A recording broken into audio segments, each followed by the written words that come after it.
Hello everyone, welcome to প্রতিষ্ঠা education. তো হ্যাঁ, তোমরা ঠিকই খবর পেয়েছো যে আমাদের তরফ থেকে কিন্তু ওয়েস্ট বেঙ্গল স্কুল সার্ভিস কমিশনের গ্রুপ সি এবং গ্রুপ ডি রিক্রুটমেন্টের সাবজেক্ট ভিত্তিক চ্যাপ্টার ভিত্তিক ক্লাস কিন্তু শুরু হয়ে গেছে। তোমাদের জন্য ইংলিশের আলাদা ক্লাস থাকবে, ম্যাথের আলাদা ক্লাস থাকবে এবং আর্টস গ্রুপ বা সায়েন্স গ্রুপের যা যা প্রত্যেকটা সাবজেক্ট রয়েছে like history, polity, geography, physics, chemistry, biology সবকিছুর কিন্তু ক্লাস তোমাদের জন্য দেওয়া থাকবে। তো ঠিক একইভাবে এই পরীক্ষার আরো একটা খুব গুরুত্বপূর্ণ টপিক হলো কারেন্ট অ্যাফেয়ার্স। ঠিক আছে, তো এই কারেন্ট অ্যাফেয়ার্স এর কোয়েশ্চেনও কিন্তু আমরা করব বা ফুল কারেন্ট অ্যাফেয়ার্সকেও আমরা কিন্তু প্রিপেয়ার করব।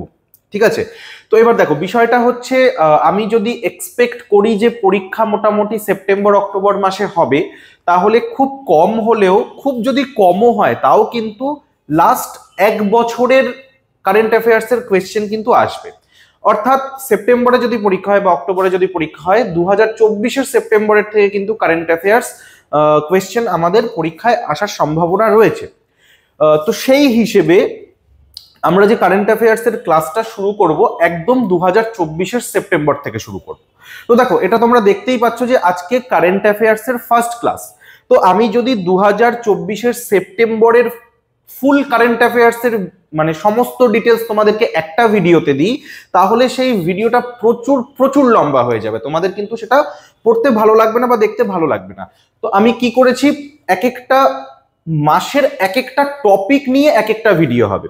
কথার কথা এটা হচ্ছে আমাদের কি সেপ্টেম্বর মাসের ফার্স্ট ভিডিও আমরা করছি। তো এই সেপ্টেম্বর মাসের কোন টপিক নিয়ে আজকে আলোচনা হবে, নিয়োগ। অর্থাৎ সেপ্টেম্বর মাসে ইম্পর্টেন্ট যা যা অ্যাপয়েন্টমেন্টস নতুন হয়েছিল 2024 সালে, তো সেগুলো নিয়ে কিন্তু আমরা আলোচনা করব। ঠিক আছে, তো দেখা যাচ্ছে এরকমও কিছু নিয়োগ সেপ্টেম্বর মাসের 2024-এ হয়েছিল যেগুলো কিন্তু আজকের ডেটে দাঁড়িয়ে কিছু কিছু জিনিস চেঞ্জ হয়ে গেছে। তাহলে যদি যে সেপ্টেম্বর মাসে একটা পার্টে নিয়োগ হয়েছিল, আজকে জুন মাস আস্তে আস্তে সে আবার চেঞ্জ হয়ে গেছে, তো আলটিমেটলি যদি চেঞ্জই হয়ে যায় তাহলে সেই ডেটা পড়ে তো আমাদের কোনো লাভ নেই, কারণ সেগুলো আবার আমাদের কারেন্ট এই মাসের কারেন্ট অ্যাফেয়ার্স এর মধ্যে চলে আসবে। তো আমরা সবকিছুই কিন্তু কভার করব আস্তে আস্তে। তো আজকে এই যে নিয়োগ আমরা পড়বো বললাম, তো নিয়োগের ফার্স্ট কোয়েশ্চেন আজকে আমাদের কি আছে চলো দেখে নিই। কি বলছে এখানে ফার্স্ট কোয়েশ্চেন তোমরা দেখতে পাচ্ছ, পশ্চিমবঙ্গের নতুন মুখ্য সচিব হিসেবে কে নিযুক্ত হয়েছেন? চারটে অপশন রয়েছে, হরিকৃষ্ণ দ্বিবেদী, বিকাশ ঘোষ, মনোজ পন্থ এবং বিনীত গোয়েল। তো এটার আনসার হয়ে যাবে কিন্তু অপশন সি, মনোজ পন্থ, তোমরা দেখতে পাচ্ছ। এবার আমরা যে এই কারেন্ট অ্যাফেয়ার্স যে পড়বো, এই কারেন্ট অ্যাফেয়ার্স এর মধ্যে শুধু উত্তর জেনে নেব সেটুকুই কিন্তু নয়, আমরা চেষ্টা করব এই কোয়েশ্চেনটা রিলেটেড বা এই অ্যাপয়েন্টমেন্ট রিলেটেড আরো যা যা স্ট্যাটিক পার্ট তুলে আনা যায় সেইগুলোকেও কভার করার চেষ্টা করব। কারণ আজকালকার দিনে কারেন্ট অ্যাফেয়ার্স এর যে প্রশ্নগুলো হয় পরীক্ষায়, সেগুলো যে শুধুমাত্র ডিরেক্ট কোয়েশ্চেন তোমাদেরকে জিজ্ঞেস করছে তা কিন্তু নয়। দেখা যাচ্ছে কারেন্ট অ্যাফেয়ার্স রিলেটেড কোনো একটা অর্গানাইজেশন রয়েছে, সেটা কত সালে তৈরি হয়েছে সেটা তোমাদেরকে জিজ্ঞেস করে দিল। বা কথার কথা পার্টিকুলারলি যদি আমি এই কোয়েশ্চেনটার কথাই বলি, দেখা যাচ্ছে জিজ্ঞেস করলো তোমাদেরকে মনোজ পান্থ আজকে বা এখন পশ্চিমবঙ্গের মুখ্য সচিব হিসেবে নিযুক্ত হওয়ার আগে কি ছিলেন, এই টাইপের কোয়েশ্চেন জিজ্ঞেস করে দিল। তো আমরা সেই ডেটাগুলোকেও কিন্তু কভার করার চেষ্টা করব। তো চলো দেখা যাক এখানে নেক্সট কি বলছে।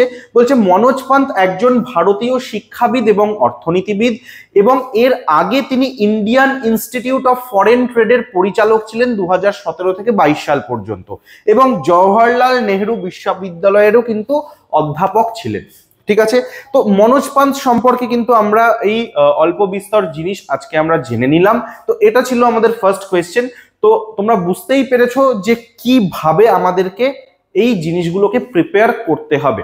তো চলো আমি একটা কথা তোমাদেরকে বলে রাখি যে তোমরা যদি কারেন্ট অ্যাফেয়ার্স এর এই ফুল ভিডিওগুলো দেখো, তোমাদের কিন্তু অনেকটাই হেল্প হবে, এবং ভিডিওগুলো দেখতে দেখতে কিন্তু তোমরা চাইলে তোমরা যদি চাও খাতায় নোটসও বানাতে পারো। ঠিক আছে, সেটা তোমাদের উপর ডিপেন্ড করছে। তো চলো 2 নম্বর প্রশ্ন বলছে নেপালের নতুন সেনাপ্রধান হিসেবে কে নিযুক্ত হয়েছেন?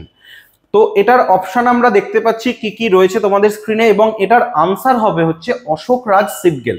তো তোমরা দেখতে পাচ্ছ এইখানে অশোক রাজ সিটগেলের যে আনসারটা রয়েছে, এইটা জানার পর আমরা স্ট্যাটিক পার্ট এখান থেকে কি জানবো।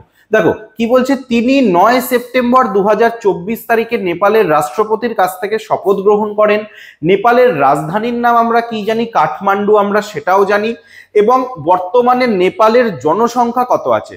বর্তমানে নেপালের জনসংখ্যা এখানে তোমরা দেওয়া আছে, দেখতে পাচ্ছ 29 কোটি। অ্যাকচুয়ালি এটা এখন প্রায় 31 কোটি ক্রস করে গেছে, ঠিক আছে? 31 কোটি কিন্তু এখন নেপালের জনসংখ্যা বর্তমানে ক্রস করে গেছে। এটা একটু তোমরা কারেকশন করে নেবে এবং মাথায় অবশ্যই রেখে দেবে। নেক্সট থার্ড কোয়েশ্চেন যদি আমরা দেখি, কি বলছে, অ্যামাজন ইন্ডিয়ার নতুন কান্ট্রি ম্যানেজার হিসেবে কে নিযুক্ত হয়েছেন? তো এটার আনসার হয়ে যাবে কিন্তু তোমাদের জন্য অপশন বি, সমীর কুমার। ঠিক আছে, এবার এখানে অ্যামাজন সম্পর্কে আমরা কি কি জানতে পারি স্ট্যাটিক পার্টে? বলছে অ্যামাজন ইন্ডিয়ার হেড অফিস কোথায়? বেঙ্গালুরুতে। ঠিক আছে, অ্যামাজন ইন্ডিয়ার সিইও হলেন অ্যান্ডি জ্যাসি এবং প্রতিষ্ঠা হয় এটা কত সালে? 2010 সালে। তো দেখো তিনটে প্রশ্ন আমরা করলাম ঠিকই, কিন্তু এই তিনটে প্রশ্ন করতে গিয়ে কিন্তু আমরা আরো অনেক এক্সট্রা স্ট্যাটিক জিকে পড়ে নিলাম। তো আমাদের কারেন্ট অ্যাফেয়ার্স এর ক্লাসে কিন্তু এইভাবেই পড়বো। তো যেরকমটা আমি তোমাদেরকে বললাম, তোমরা যদি মনে করো নোটস বানাবে তাহলে অবশ্যই নোটস বানাতে পারো, আমাদের তাতে কোনো সমস্যা নেই। চাইলে তোমরা ভিডিওটাও দেখতে পারো ফুল। ঠিক আছে, ওকে। 4 নম্বর প্রশ্ন বলছে সুইগি ইনস্টামার্টের নতুন সিইও হিসেবে কে নিযুক্ত হয়েছেন? সুইগি ইনস্টামার্টের নতুন সিইও হিসেবে কে নিযুক্ত হয়েছেন? আমাদের এখানে আনসার হয়ে যাবে অপশন বি, অমিতেশ ঝা। ঠিক আছে, তাহলে আমাদের এখানে অপশন বি অমিতেশ ঝা যে অ্যান্সার হলো। এবার এখান থেকে আমরা স্ট্যাটিক কি জানবো? কি বলছে, তিনি গত 14 বছর ধরে ই কমার্স প্লেয়ার ফ্লিপকার্ট, অর্থাৎ গত 14 বছর তিনি কোথায় কাজ করেছেন? না ফ্লিপকার্টে কাজ করেছেন। তারপর তিনি সুইগি ইনস্টামার্টের নতুন সিইও হিসেবে যুক্ত হয়েছেন। কি বলছে, সুইগি ইনস্টামার্ট কোথায় অবস্থিত, হেড অফিস কোথায় এর? মেইনলি বেঙ্গালুরুতে। ক্লিয়ার? কোম্পানির অফিসিয়াল নাম সুইগি লিমিটেড, বা যেটার পূর্বে নাম ছিল কি বান্ডল টেকনোলজিস প্রাইভেট লিমিটেড এবং সুইগি প্রাইভেট লিমিটেড। ঠিক আছে, তাহলে এই কোম্পানির আগের কি নাম ছিল সেটা জানলাম, হেড অফিস কোথায় এখন সেটা জানলাম, নতুন যে অমিতেশ ঝা এখানকার নতুন সিইও হয়েছে তিনি এর আগে কোথায় চাকরি করতেন আমরা সেটাও জেনে নিলাম। ক্লিয়ার? তো এতগুলো ডেটা কিন্তু আমরা এখান থেকে পেলাম। এবার এই যে আমি তোমাদেরকে বললাম জিনিসগুলো লিখতে, নোটসগুলো তোমরা যদি মনে করো লিখবে, লিখতে পারো, বা যদি মনে করো লিখবে না, তাহলে ফুল কারেন্ট অ্যাফেয়ার্স এর একদম PDF, not only current affairs, তোমরা এখানে দেখতে পাচ্ছ জেনারেল নলেজ, কারেন্ট অ্যাফেয়ার্স এর প্রত্যেকটা মাসের ডিটেইলড পিডিএফ, মানে প্রথমে ওয়ান লাইনার থাকবে, তারপরে আবার এমসিকিউ থাকবে। ঠিক আছে, সব রকম ভাবে ওখানে সুন্দর করে সাজানো গোছানো রয়েছে। তার সাথে কি অ্যারিথমেটিক অর্থাৎ পাটিগণিত, ইংলিশ, মক টেস্ট অর্থাৎ প্রপার পরীক্ষায় যা যা আসবে সেটার ফুল স্টাডি ম্যাটেরিয়াল প্যাকেজ বা নোটস যেটা তোমরা বলতে পারো, সেরকম একটা কিন্তু তোমাদের জন্য কোর্স এখানে অ্যারেঞ্জ করা হয়েছে, যেটার দাম রাখা হয়েছে মাত্র 299 টাকা। এবং তোমরা যদি একদম টু দি পয়েন্ট পড়াশুনো করে চাকরিটা পেতে যাও তাহলে কিন্তু এই 299 এর কোর্সটা তোমরা পারচেস করতে পারো। এর জন্য তোমাদেরকে আমাদের প্রতিষ্ঠা অ্যাপটা ইনস্টল করে নিতে হবে প্লে স্টোর থেকে, তোমরা ডিরেক্টলি ওখান থেকে পারচেস করে নিতে পারো, অথবা কিন্তু এই নিচে দেওয়া নম্বরে 9088890010 এই নাম্বারেও তোমরা কন্ট্যাক্ট করে কিন্তু জেনে নিতে পারো যে এটার কি প্রসেস রয়েছে বা এখানে কি কি দেওয়া থাকবে। ওকে, নেক্সট কোয়েশ্চেনে যদি আমরা আসি, কি বলেছে, আদানি গ্রিন এনার্জির সিএফও অর্থাৎ চিফ ফিনান্সিয়াল অফিসার হিসেবে কে নিযুক্ত হয়েছেন? তো এটার আনসার কি হবে? এটার আনসার হয়ে যাবে আমাদের অপশন সি, সৌরভ শাহ। ঠিক আছে, এবার এখানে আমরা কি জানবো, আদানি গ্রিন এনার্জির হেড অফিস কোথায়? আহমেদাবাদ। ঠিক আছে, কি করে মনে রাখবে, গুজরাটিরা ব্যবসা বাণিজ্য ভালো করে, তাই তো আদানি গ্রুপ হচ্ছে অবশ্যই একটা গুজরাটি কোম্পানি। ঠিক আছে, সেই জায়গা থেকে তোমরা মনে রাখতে পারো যে আদানি গ্রিন এনার্জির হেড অফিস কোথায় রয়েছে? আহমেদাবাদে রয়েছে। ঠিক আছে, নেক্সট এখানকার সিইও হচ্ছে আশিস খান্না এবং এটা কত সালে প্রতিষ্ঠিত হয়? 2015 সালের 23শে জানুয়ারি কিন্তু এই আদানি গ্রিন এনার্জি এস্টাবলিশ হয়েছিল। দেখো আমরা 5টা কোয়েশ্চেন এবং তার সঙ্গে কিন্তু আনলিমিটেড প্রচুর স্ট্যাটিক পার্ট জেনে নিলাম। নেক্সট, মেঘালয় হাইকোর্টের প্রধান বিচারপতি হিসেবে কে নিযুক্ত হয়েছেন? চলো আনসার হবে আমাদের অপশন সি, ইন্দ্র প্রসন্ন মুখার্জি। ইন্দ্রপ্রসন্ন মুখার্জি কিন্তু মেঘালয় হাইকোর্টের প্রধান বিচারপতি হিসেবে নিযুক্ত হয়েছেন। এবং এখানে আমরা স্ট্যাটিক পার্ট কি জেনে নেব, মেঘালয়ের জনসংখ্যা কত দেওয়া রয়েছে দেখে নাও, রাজ্যের রাজধানীর নাম কি শিলং, ন্যাশনাল পিপলস পার্টির নেতা কনরাড সাংমা হচ্ছেন মেঘালয়ের বর্তমান মুখ্যমন্ত্রী এবং বর্তমানে তথাগত রায় হলেন মেঘালয়ের রাজ্যপাল। ক্লিয়ার? পরবর্তী প্রশ্ন 7 নম্বর প্রশ্ন দেখো, হিরো মোটোকর্পের ভাইস প্রেসিডেন্ট হিসেবে কে নিযুক্ত হয়েছেন? হিরো মোটোকর্প কি জিনিস তোমরা জানো, হিরোর বাইক আছে অনেকের, হিরো কোম্পানি যে মোটরসাইকেল তারা তৈরি করে, সেই হিরো মোটোকর্পের কথাই কিন্তু এখানে বলা রয়েছে। ক্লিয়ার? হিরো মোটোকর্পের নতুন ভাইস প্রেসিডেন্ট কে হয়েছেন দেখে নাও, সঞ্জয় ভান কিন্তু হয়েছেন হিরো মোটোকর্পের নতুন ভাইস প্রেসিডেন্ট।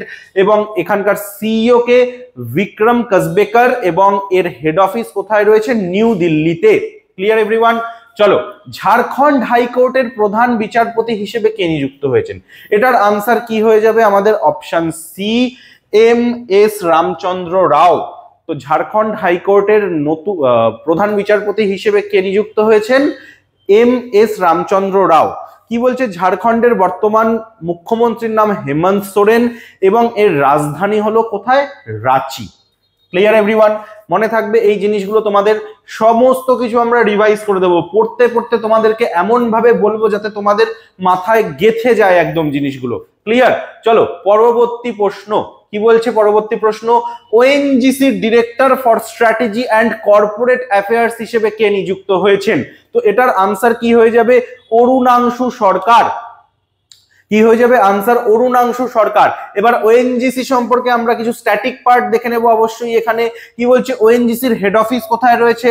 নিউ দিল্লিতে কিন্তু ওএনজিসির হেড অফিস রয়েছে। এখানে দিল্লি স্পেলিংটা একটু ভুল রয়েছে, DELHI হবে, নিউ দিল্লি। ঠিক আছে, ওকে। নেক্সট, ওএনজিসি 14ই আগস্ট 1956 সালে প্রতিষ্ঠিত হয়েছিল। ওএনজিসির পুরো নাম কি? Oil and natural gas corporation. মনে থাকবে সবার? ওকে, চলো দেখো 10 নম্বর প্রশ্ন কি বলছে। 10 নম্বর প্রশ্নে বলছে নারকোটিক্স কন্ট্রোল ব্যুরো অর্থাৎ এনসিবি এর ডিরেক্টর জেনারেল হিসেবে কে নিযুক্ত হয়েছেন? এটার আনসার হয়ে যাবে কিন্তু অনুরাগ গর্গ। ঠিক আছে, তোমরা দেখতে পাচ্ছ। এবং অনুরাগ গর্গ একজন কি? ভারতীয় পুলিশ সার্ভিস অফিসার। ঠিক আছে, ইন্ডিয়ান পুলিশ সার্ভিস অর্থাৎ আইপিএস অফিসার হচ্ছেন অনুরাগ গর্গ। এবং এই এনসিবির হেডকোয়ার্টার কোথায়? হেড অফিস রয়েছে নিউ দিল্লিতে। এই এনসিবির প্রতিষ্ঠা কবে হয়েছিল? 1986 সালের 17ই মার্চ। তো বোঝা গেল বন্ধুগণ, এই দেখো এই কটা প্রশ্ন সেপ্টেম্বরের যত নিয়োগ হয়েছিল, নিউ অ্যাপয়েন্টমেন্টস যত ছিল, সেখান থেকে ইম্পর্টেন্ট কিছু কিছু জিনিস যেগুলো পরীক্ষায় আসতে পারে সেগুলো কিন্তু তোমাদের জন্য নিয়ে এসেছি এবং ইন ডিটেল কিন্তু উইথ স্ট্যাটিক তোমাদের সঙ্গে আলোচনা করলাম।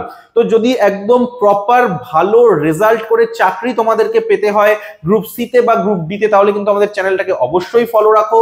দেখা হবে পরের ভিডিওতে। Till then, thank you everyone.